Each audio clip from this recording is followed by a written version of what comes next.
Hey, welcome to Where Music Meets the Soul. I got the extreme pleasure today to interview the person, it's the reason I work at House of Blues, was the person Kevin Morrow.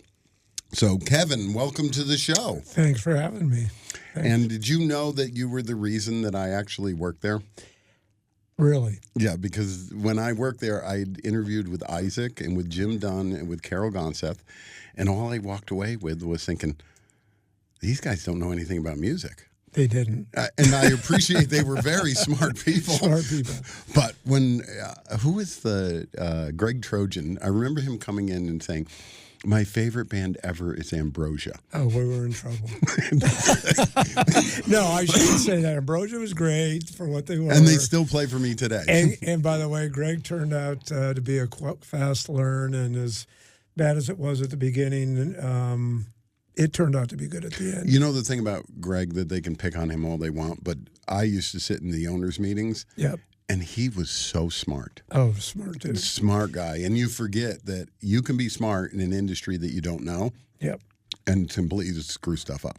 Yeah, he and Joe Kay came in with a whole different outlook on, I give them credit for teaching me enough about, numbers and how to look at business. And, I got sent to the Harvard Business School for a 10-day crash course. And, I didn't know half the stuff these guys, a hundredth what they knew. And they taught me enough that I could go run Live Nation, New York, and, And do you think that helped you immensely going from, because we were so, what did they call us? Corporate refugees. Oh, we were so loose. I didn't know shit. Are we allowed to swear on this? No. Okay. I didn't know anything about finance in the way they knew it. I didn't know what a bank covenant was. I didn't know. Hey, wait. I want to ask you this, because this is something you and I did that no one knows. Yeah. Remember when we ran out of money for Black Friday? Oh. And you had to book the Kinks? Okay. Nobody knows that story. But what I had to do was the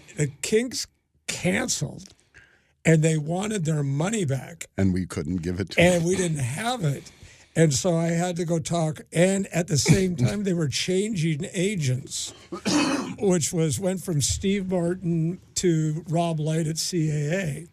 And Rob wanted his money back. And I knew we couldn't make payroll. And I begged him to hold off. Well, no, I begged him to reschedule the dates and honor the tickets so we would be able to hold the money. And Rob, being the mensch that he is, he said, you're right. You book the dates, and you know what? We should take care of the fans. And little did he know he was taking care of our payroll. I heard Rob Light was retiring. I just had a meeting with him and my new team, 3 weeks ago, and he was pretty disconnected. But I mean, Rob was. He's so good, because I used to tell him my wife and his wife and him become really good friends. But it's crazy that I would explain who Rob was, because he's a pretty impressive looking guy to begin with, and he would walk in the Saban, never ask for a free ticket, never ask for anything. My favorite Rob Light story is I'm in New York, and Trump calls me up, and he goes, you want to go play golf? And I said, yeah, let's go golf. Where are we golfing? He goes, just bring an overnight bag. And I said, where are we golfing? And he goes, we're golfing in Los Angeles. I go, my home turf. This is great. He goes, we got a spot for a fourth. So I call up Rob Light, and I go, hey, you want to go golfing with Donald Trump? And he goes, no. He goes, huh. Well, at least we'll have good stories. It may not be a lot of fun, but we're going to have good stories. And we went and golfed with him, and we had the Golf Channel filmed us, and it was very interesting playing golf with him. He cheated, which of course he does. People always say that. No, he literally cheats. He has a hole in his pocket. He'll put a golf ball in his hand and put it in his pocket if he can't find his ball. And then drops it through his pant leg? It drops it down his pant leg because he never wears shorts. He thinks that's, beneath. That's definitely beneath him. Yeah. And the ball will roll out, and he'll go, oh, here's my ball. And so we were playing for money, and I finally, I'd had it. I go, that's not your ball. And he goes, that's my ball. And I walked over to Larry Glick, who's his right-hand guy, runs all of his his golf courses, and I said, "The dude is cheating," and he goes, "Oh, you just noticed he's been cheating since the second hole." So he's good at cheating. Good at cheating. Good at. By the way, he's not a bad golfer. As much as I have my Well, if you combine that with cheating, you're going to have a low score. No, but I mean, there's a lot of stuff about that guy that obviously doesn't sit well with me, being a child of the 60s and 70s. So, hey, listen, I'm from Woodstock. Yeah. What do you want? So, do you remember? I always tell people when you and I talk about the Fugees night. Do you remember that? Yeah, I remember that. How many times did you book the Fugees and no one ever cared about them, and all of a sudden they did "Killing Me Softly" with his song? And remember that? Yeah, then I had him on my Smoke and Groove's first tour. I've done 50 shows. I did 50 shows with him, But once again, that was not having the right people in the right place at the venue. You had Don Watson, God rest his soul. Is Don gone? Don passed away, and and Don has no idea how to deal with a hip hop culture. And I used to sit down with. If I was invited to, because there was Berkheimer never wanted, he wanted. I forget you had an entire life after I left. Yeah. And Eric, and it amazes me that Eric became the boss. Yeah. The hardest part with Eric was what he didn't understand was no band, you're not selling cat bites and doing whatever it is you do in a music venue without music. Trying to explain that to him and then not. So he said the word cat bites. That was catfish bites. Yeah. That was our big thing with the Remlod sauce. Yeah, that was our thing, and they were the worst thing ever. But that night, once again, it's like you don't know how to talk to people from that culture, or Spanish night, talk how to people. Oh, that was John with the Rock and Roll Ball. Or you're dealing with the Asian crowd, and if you don't know the culture, and nobody knew the hip hop culture that was in that building, and our security was trained to hate them, right? And so of course you're going to have incidents. And so what happened was they threw some guys out and they tried to kick the door down. And they did. And I was there. Yeah. I remember that. And Don Watson said the next day, we're never going to do hip hop again. And I laughed. I said, well, that's not going to happen, Don, because it's a third of our revenues. And Isaac was still there, and he said, "Kid, that was the greatest night ever." I tell people all the time, like when I book Snoop at the Saban, and they'll call me and say, "How can you book Snoop at the Saban?" Because his fan base is a 40-year-old overweight white woman. Yeah, now. Back then. Gin and juice, but that was 20, 30 years ago.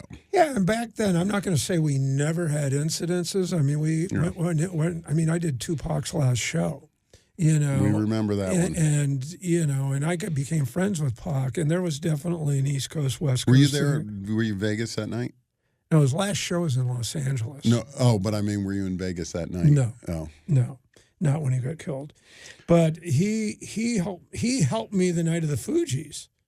He helped me a couple nights when the LAPD refused to step up and do their jobs because they didn't want to deal with young black kids, and they wanted to teach us a lesson for booking hip hop.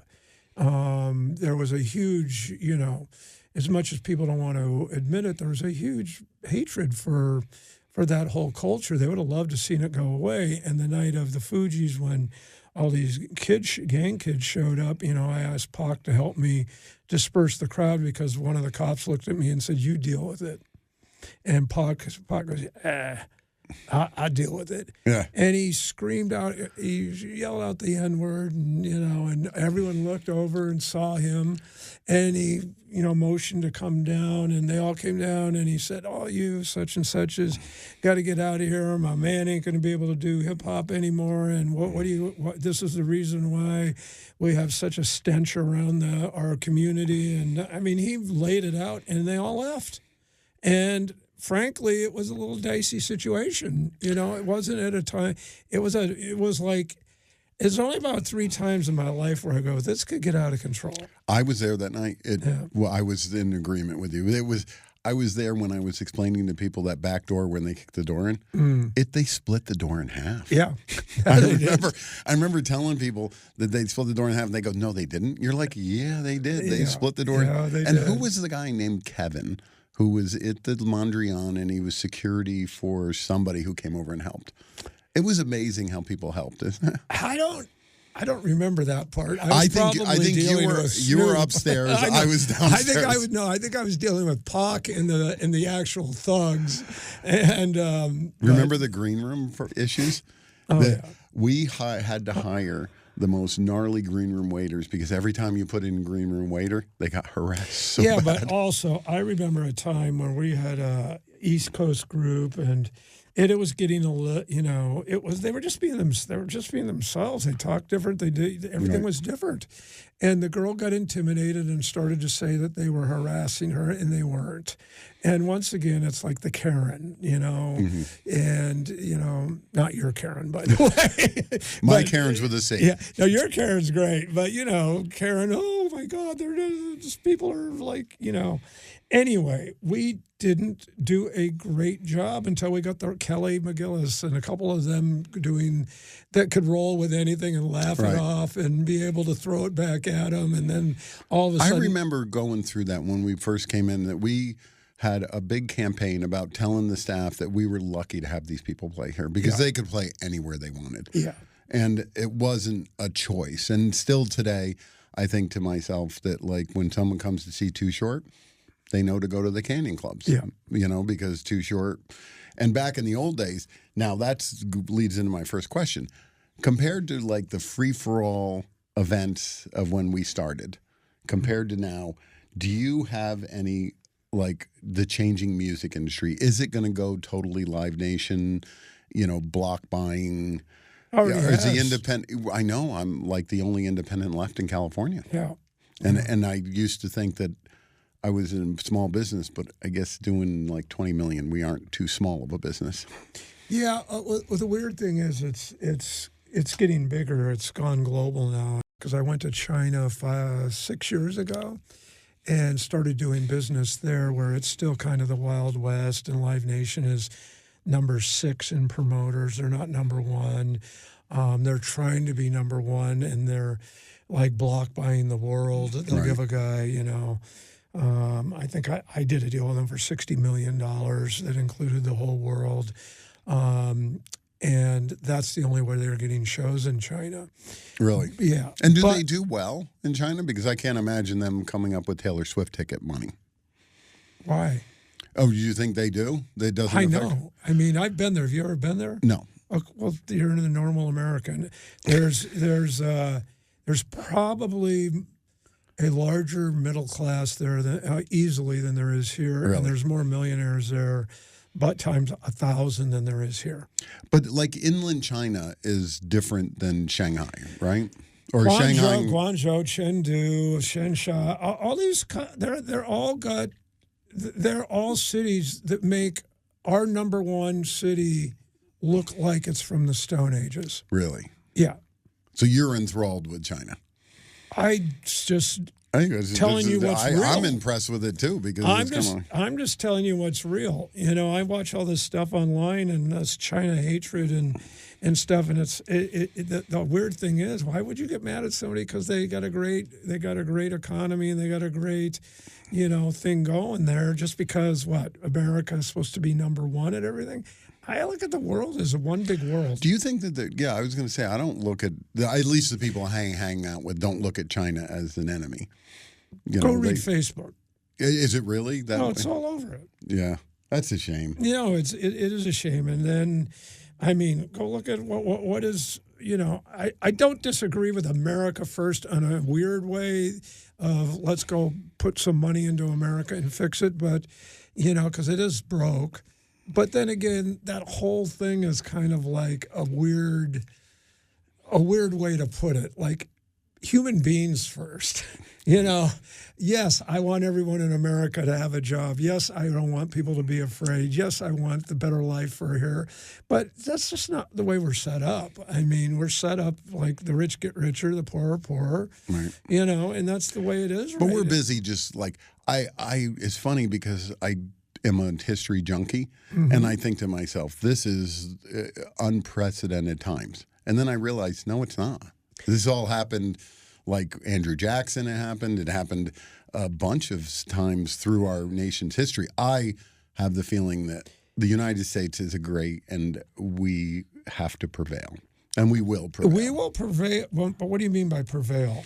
Like we will continue on, and China can do well. So it can has nothing to do with anybody China. else. Right. That it doesn't affect us. No, we just got to be able to not want to kill each other because we have a different point of view from each other. We just got to get to where the money. I mean, I heard this guy talking the other day.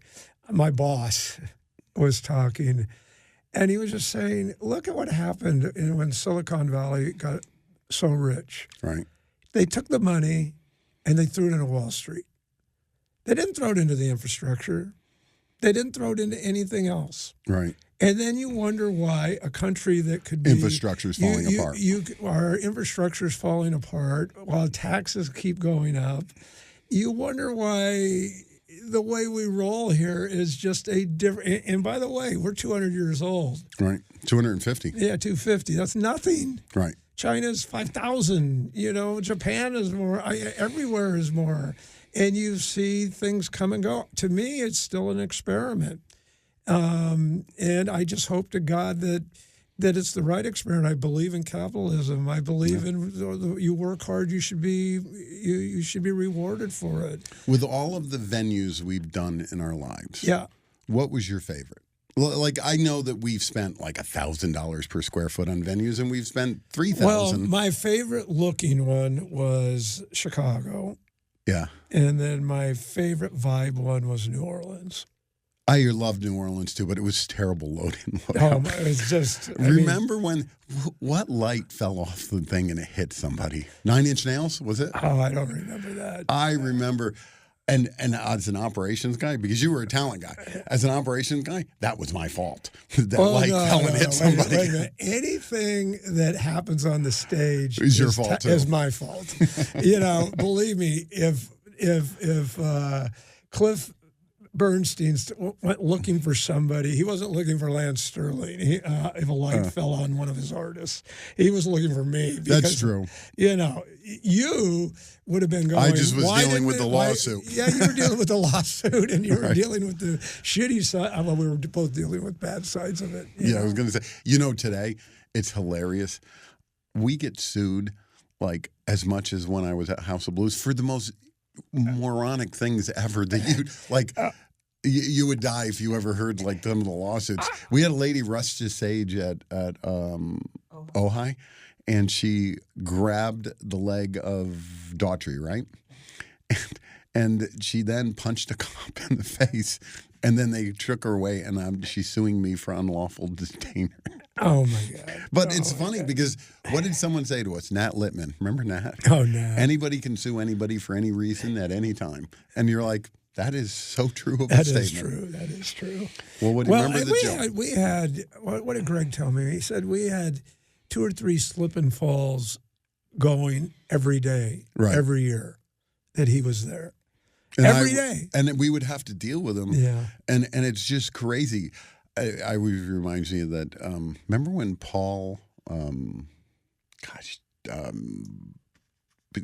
somebody was on stage and Lenny calls me to pull out this guy, and he turns out he had cerebral palsy. Do you remember that one?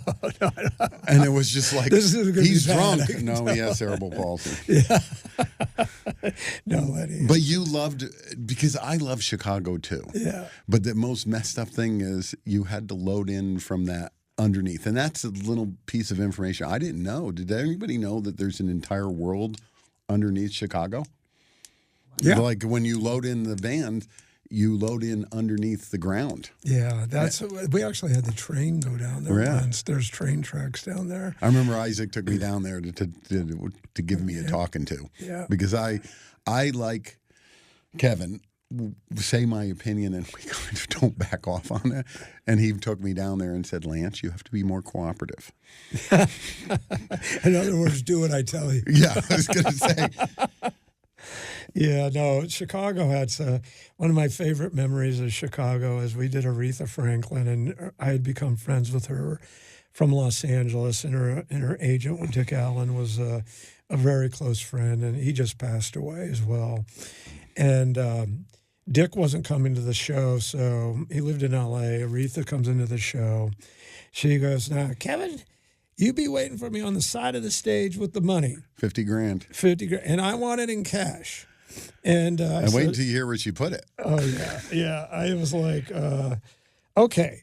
But I went out to the front to stand in the sound booth so I could watch, the mixing booth to watch the show. And it was just a great show. She was on, she was happy, it was warm. She always said, turn off the air conditioning.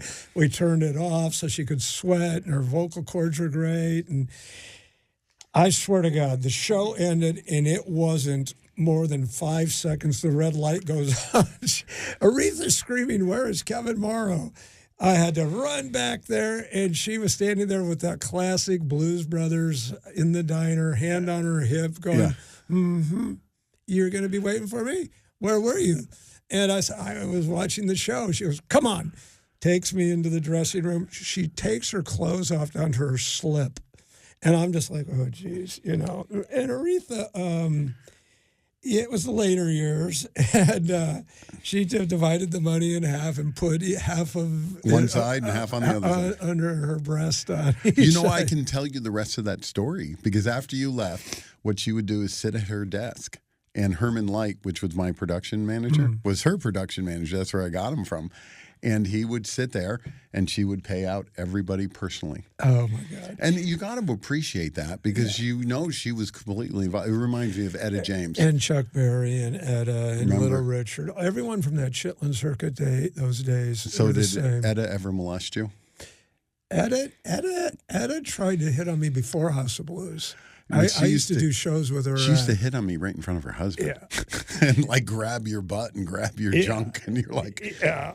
I loved her. We were going to, this is so sad, we were going to manage her, my partner and I at Belly Up Tavern. And we were recording her for a double live album, and I was going to become the manager. And she gets to the event, she gets to the place, we're getting ready to the venue, we're getting ready to do a sound check.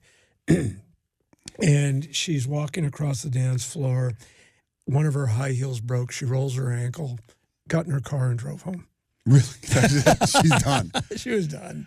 I remember the funniest thing is she used to drive up in the bus, and then she'd come out in her wheelchair. This was later in her life. Yeah. And I would, we would push her up onto the stage. And then she would stand from there. But, man, she was grabby. Oh, yeah. She used to think it was the funniest thing in the world. Yeah. No, I loved Etta. I loved her kids. That whole scene was fun. But that scene back in those days, Ike Turner, Etta, Sly Stone at the end of his career, Chuck Berry, Little Richard. Etta James was booked for the 5th night of the House of Blues in Los Angeles. She got really angry where she was staying, and she canceled the show. And it was sold out. And I'm like, oh, my God, who are we going to get? Yeah. And I called up Little Richard.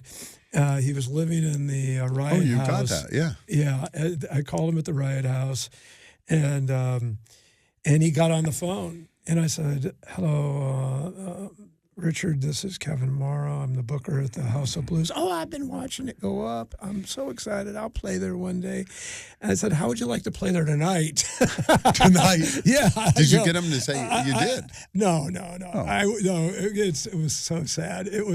He goes, well, I couldn't get my band together and all. I go, Richard, all you need is a piano. You and a piano will be unbelievable. It's already sold out, and everyone's going to want to stay. And he goes, as tempting as it is, I'm going to pass. He goes, I can't do it. I couldn't get my hair done in time. That was the crucial, the unexpected. So we're going to get back with, Kevin has worked with every major star in the world. So we're going to get back after this tunes, after we get to the pay the bills. Commercial break. And look at him cringe his face. He cringed his face because he doesn't agree with anything I do. Not true. Not true. Well, I have to be honest. When we were at House of Blues, Kevin and I, he was the only one that was so passionate about what he did. And like he was as passionate as I was. And we would get into physical altercations over stuff that like we'd be arguing about green room servers or, you know, what the meal was or and it's funny, but I always loved the fact that he cared as much as I thought I did. And look at, we're the only two left in the industry. There was one thing I had that most of the guys didn't have. I'd actually been on the road a couple, like 4 or 5 tours with bands to see what it's like to walk in the green room at the beginning of after a 5 to 7 hour drive and tired and looking for something, and to have somebody or having people stock the green room while you're walking in and they're because it's not done yet. And it's funny because they never listen to us. Yeah, no. You're like, how many times do we tell people, have a refrigerator full of every soda you could ever want? And Yours and my problem with LA was everyone was a wannabe actor, and it was a side gig. So that we had our core of 20 people that were passionate like we were, but and they were great. And do you remember all the guys at the Foundation Room? Yeah. I was watching Showtime late night, and they were in a softcore porn together. Oh, my God. And I remember my wife and I were just sitting there watching Showtime. And then people don't remember. Remember Showtime we used to do After Dark? Yeah. And we would be, and they weren't doing anything bad, but it's just like, oh, there's all the waiters. Right. And I'm worried about sexual harassment. Who did I and they're in just- softcore porn. Yeah, I just saw that big tall guy, not Trace. What was his name?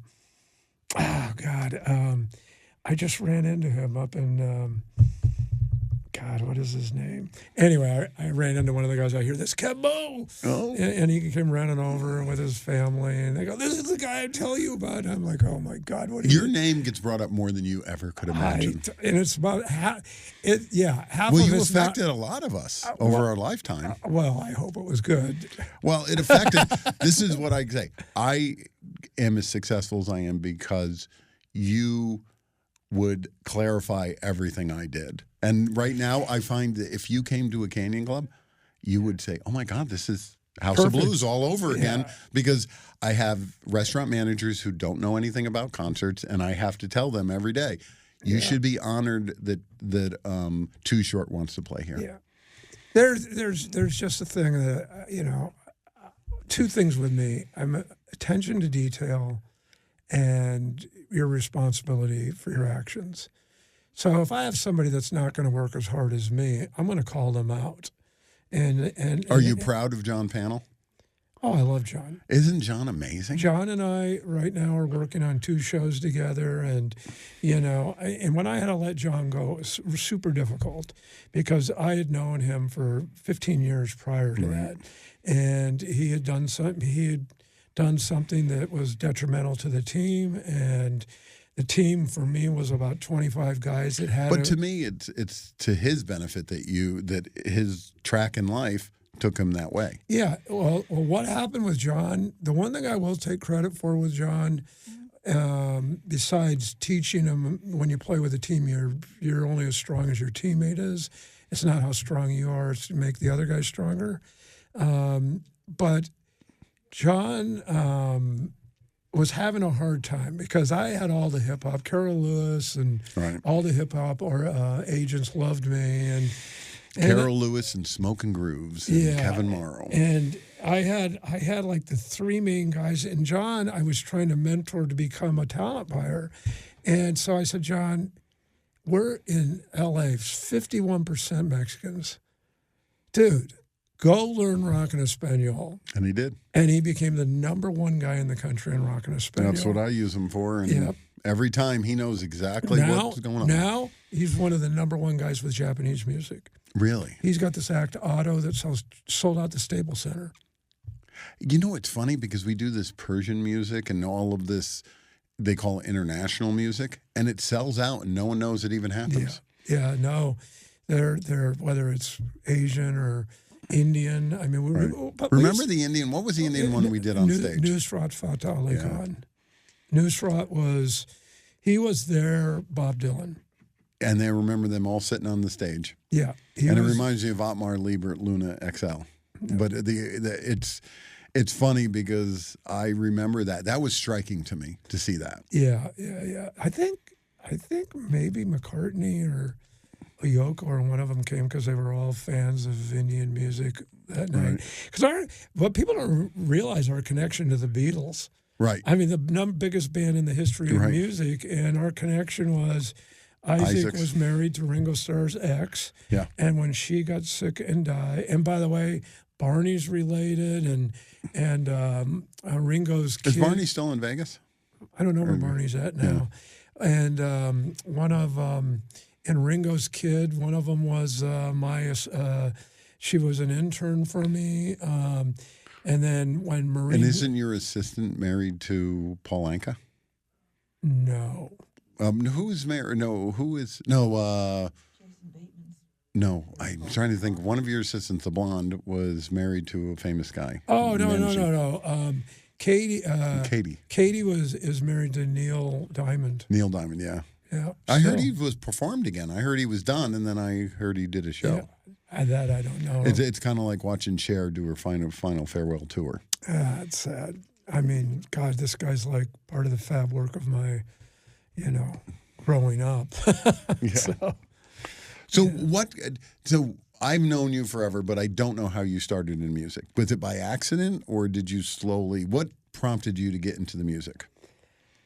Well, I thought I was going to be a professional athlete all my life. I played minor league baseball, went to play college baseball, drank my way out of the minors, came back, sold weed, did everything I could do to try to, what do you do? And then a friend of mine who was a blues lover with me, we were trying to figure out how the hell are we going to make enough money to live, and we started promoting blues shows.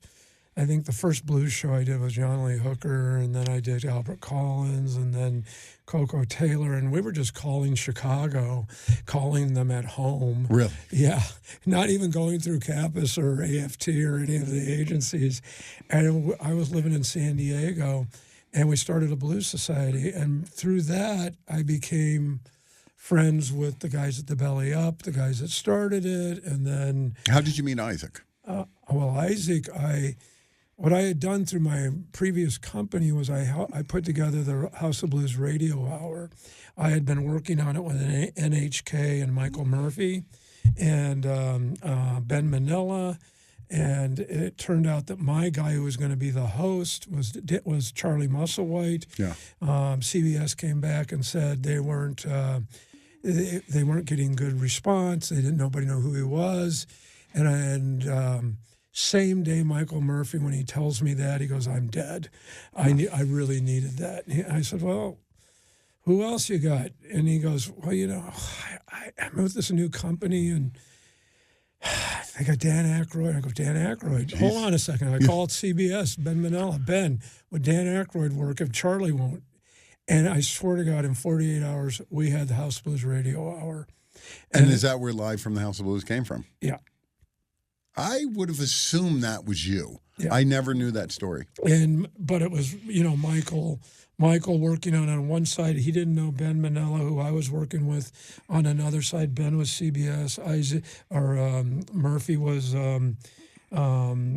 dealing with NHK and stuff. And so when I put the two of them together, it was like perfect. Here's Danny. 600 stations later. Is Danny involved anymore? Because I know he moved up to. Because I remember I remember doing the House of Blues, and the funniest picture ever was Danny leaning over. Remember, he had the pot area in the back corner, and I had the fire marshal there, and the fire marshal knew to go to me because he wouldn't talk to any of the entertainment people, but they did tell him to piss off. And so he came to me and he goes, "I want to inspect that." And I go, "Well, that's where Dan was out there with a bunch of his friends." And I leaned over and I said, "The fire marshal wants to come and see." And you ever see that picture of him leaning over doing this to me? No. That was, he was giving me the finger. For the fire marshal. Yeah, I was like, I came back and I don't know what I told the fire marshal, but he said, if I open that door, I'm going to get fired. And if you want me fired, you're never going to have anybody here to fix stuff. Oh. Because the first thing I did when I first worked for House of Blues was the whole neighborhood hated us. Like literally hated us. So I went around and I gave them all cards. My card saying, if you have any problems, call me and I'll let you in for free. And I got kind of solved everything, didn't it? We never had any problems after that. Yeah, that was definitely it was a group effort, but that was a good one. Getting in for free is always good. Well, yeah, but I forget to tell people, like, when we first went on Sunset, it was not as commercial as it is today. You know, there was a lot of residential all around it. Like behind the House of Blues, there was stacks of apartment buildings that we were just blowing. And we had the open deck, so it was even louder. Yeah, you remember before we closed it up. And remember the parking. Like if you wanted to valet park there, it was so miserable. And we were the first place to look you right in the face and go, "Oh, that's $25 for parking." Yeah. So it's $10 to get in and $25 to park your car. By the way, on Aykroyd, he and I just did a deal with Amazon for a book. Oh, really? Yeah, and it's out now. So. And Isaac's got his book coming out. Why do you have a book coming out?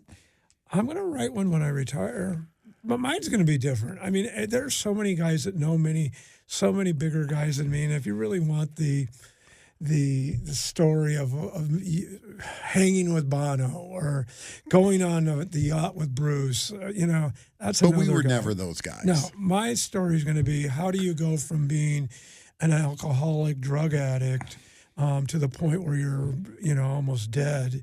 And then 5 years in sobriety, I have my feet up on the desk of Bill Clinton's, you know, desk. And then I'm at Obama's, and then I'm flying around with Trump. And then I'm, you know.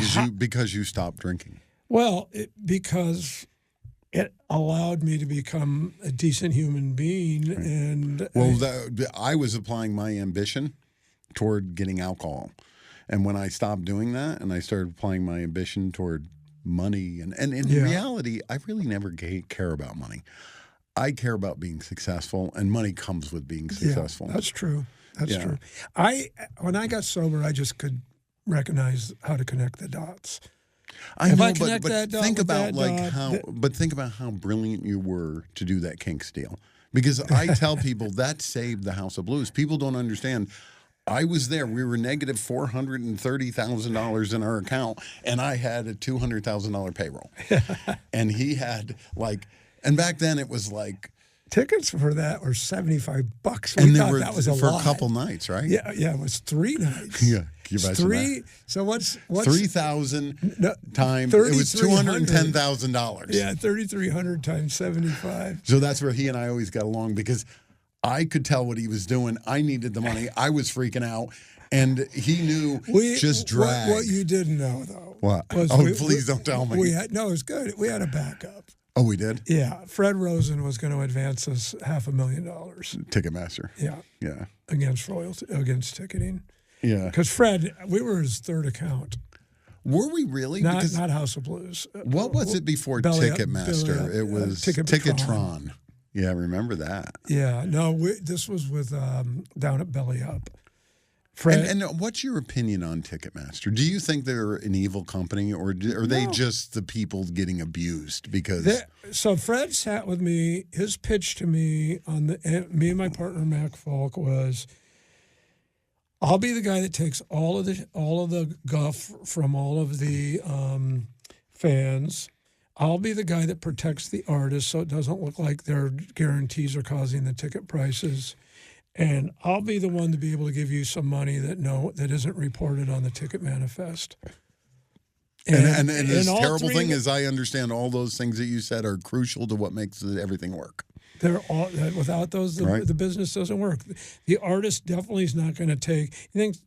You think that any of these artists are going to say, "Oh yeah, I'm cool with $5,000 tickets." Behind the scenes, they are. Yeah. And front, they're not going to do it. You know, somewhat. So, I mean, there's, there's 20, 30 artists. Well, it's a catch-22 because some of the times, like I know that with the Taylor Swift or with Beyonce, her giving the bus drivers $100,000 bonuses, you could look at that like, what a nice woman. Or you could look at that as like, I got ripped off on my ticket. So Taylor Swift, I'm using one of her deals right now, on this massive artist. She has the Singapore deal. And is she getting parking and stuff? No. Singapore pays her millions of dollars from each of the hotels and everybody that flies in to Singapore. The population goes up by crazy. That is something I could imagine Rob Light having the conversation with me. Well, she generated all this income. So I go to Louis Messina, who handles her, and I say, what's the deal? Because I got this other artist that's almost as big that we want to bring into Singapore. Do they get hotel cuts? We'll see. I'm impressed. If someone can pull that off, that's well, impressive. Well, listen, what's smarter, that or raising ticket prices? No, that or Paul Tollet creating Coachella, realizing how big it is, and buying 10 to 15 houses in Palm Springs. In Palm Springs, and renting them to. But to didn't Nike. that take down Golden Voice? What do you mean? Didn't who was the one that originally set up that? It was a company. I heard that it took out the company. That like Coachella. Coachella was owned and started before, not by Live Nation. It was started before by Golden Voice. But I heard that they overextended and Live Nation came in and partnered. No. So what is the whole story? The real story is, in the music business would be way different. So it's Coachella story. Yeah, Paul Tollet started Coachella. Like every festival, it takes a while. He lost so much money. He was on the verge of losing his house, and we, House of Blues, lent him some money. Right. I had a signed contract with Paul minus his signature, but the other, Rick Van Satten and Moss Jacobs, we were going to buy Golden Voice, House of Blues. Really? Him and Charles Attal from the But instead we bought Universal. No, we already had Universal. Oh. So if we had Universal, Golden Voice, the 3 C's would be a different world right now. Right. And so what Paul had to do, and Paul's one of my closest friends, and Paul ended up paying us back, and then Paul ended up doing a deal with we couldn't FX. Right. we couldn't match the deal, and he's now with AEG. And, right. and Jay Marciano's the guy running. And we AEG. appreciate. I love Jay. Yeah. What a great guy he was. Yeah. Smart. You know what? But the crazy thing is, I believe you're the toughest character I know, but I believe you have a moral core. And that's the difference, where Jay's the same way, where they're so tough, but they would never do anything dishonest or wrong. That part of that came with sobriety, because before sobriety, I was as evil and rotten as anyone else who's evil and rotten. But once I got to where I became a decent human being, I can't do anything. Like, how much money I was offered for tickets time after time at House of Blues. I could have retired after the 3rd year. Right. I mean, I was getting offered $200-300 a ticket times 1,000 a month. Think of the bands we were doing. We're doing Metallica. Oh my God. We were doing Eminem. We were doing Aerosmith. We were doing the biggest bands in the world. How did that happen? I would call the guys up and say, "Do you want to own?" Everyone wants to do an underplay anyway, but do you want to own the city for a week? Or do you want to go in and play at the Universal or the Staples? You're in and you're out, and people forget you were even there. People forget about Universal, don't they? Yeah, and people forget you were even there. You're there for one night, and now gone. You're legendary. Now you're legendary. You played 7 nights. Every night you took care of all the people you needed to take care of. Dolly Parton's guest list.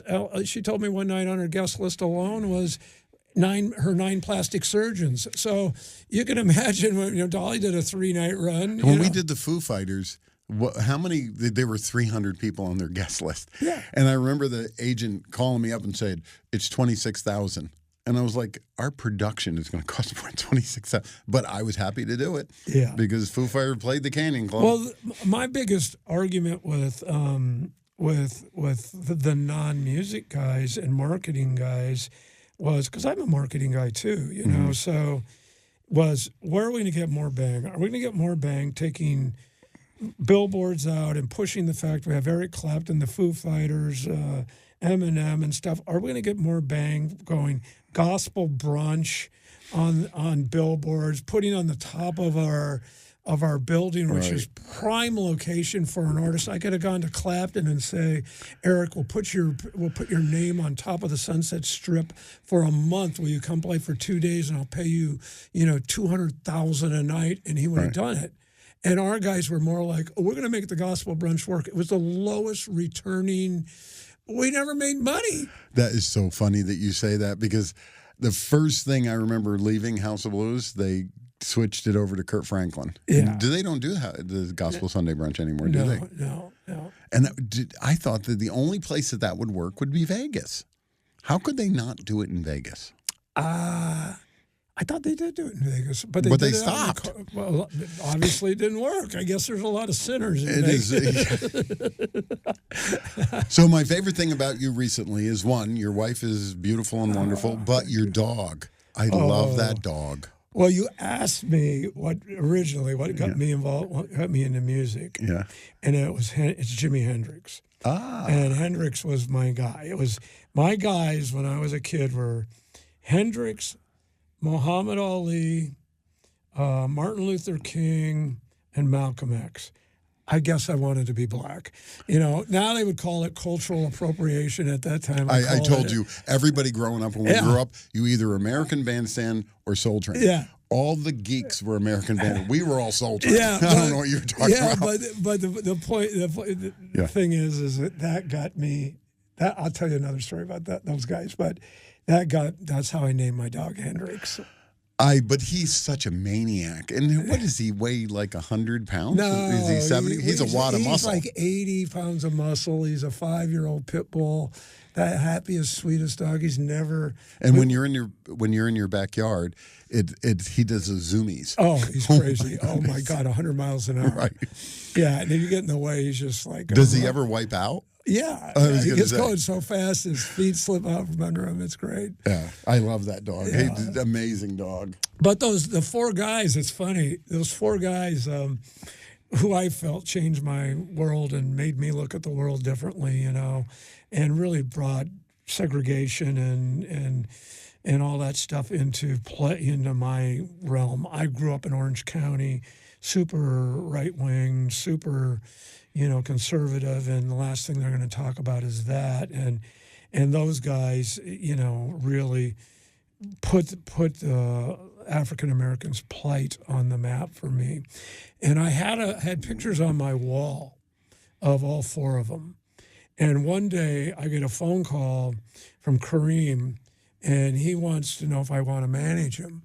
Wow. And Kareem comes into my office, and he goes, awful lot of black people on your wall.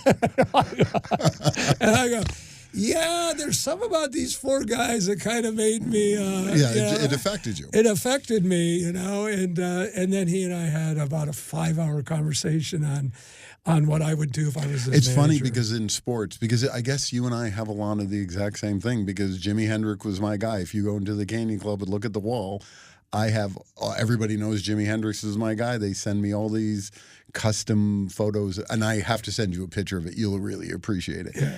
It is a picture of Jimi Hendrix it's this wild thing, but if you really stare at it, it's Jimi Hendrix's member going through all these women. I'll send you a picture of it. Oh, my God. And it was just so amazing, because in Woodstock, growing up in Woodstock, I was supposed to be into music, and I was into sports.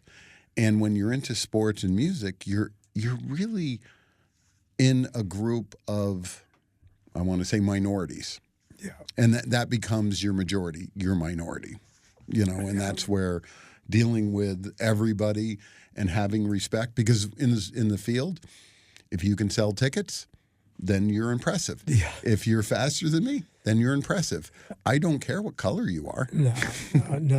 This whole color and thing is. It was amazing. I really want to invite you and your wife to come out and come to dinner with me at Sherwood Country Club. I would love to sit down and talk with you. Every time I see you, you make my heart sing, because you make me feel like how exciting I was when I was at House of Blues. Every night we were excited. Oh, it was the morning I couldn't wait to get to work. I was afraid I was going to miss something. And I'm the only other person who felt that way. Yeah. I would literally drive out, but I was getting a divorce at the time. Walter felt that way. I love Walter. Yeah. How is Walter now? He gets out in 4 years. Really? Yeah. Good. Yeah. So luckily we're not in. No. We belong in, to be honest with you. Well, I belonged in before I got sober. But at least they didn't catch us, and that leaves us out. And we're going to tie it up. And Kevin, anytime you want to come back, I love you like a brother. Oh, thank you, brother. I really appreciate you. Same. And you know what? You taught me. I'm a talent buyer now. You can ask Lou. I'm the talent buyer. Yeah. I'm the captain now. Have you read Bill Graham's book? Who? Bill Graham. No. You should read his book. I will. On how he booked the Fillmore and his ideas on talent. My favorite thing about Bill Graham is the promoter walks in and goes, "It's awful crowded in here," and Bill looks at him and goes, "No, they're just old and fat." No, something similar. Tom Ross had ZZ Top playing the Fillmore first night, so packed you couldn't walk out of the front and get to the back, so you had to go outside.